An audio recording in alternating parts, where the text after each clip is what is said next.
Hey everyone, welcome back to another tutorial. In this video I will be showing you guys how to make triangle in Adobe Photoshop. So it's gonna be really basic. So at the left corner you'll see your tools. So you'll see the rectangle tool, just right click on your mouse and then choose the triangle.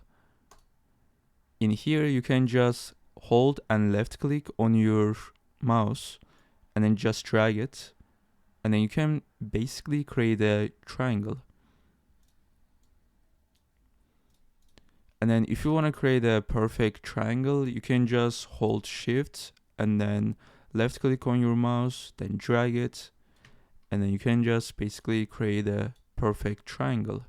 And then if you want to add stroke, you can just double click on your triangle and then you'll see the layer style panel. In here you'll see stroke, just check it and then go to the stroke panel.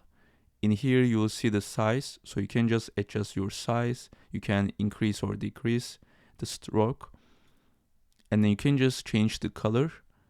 So let's make it black and then click on OK. And then as you guys can see, we just add stroke to our triangle. So this is how to make triangle in Photoshop. I hope this video was helpful. See you guys in the next one.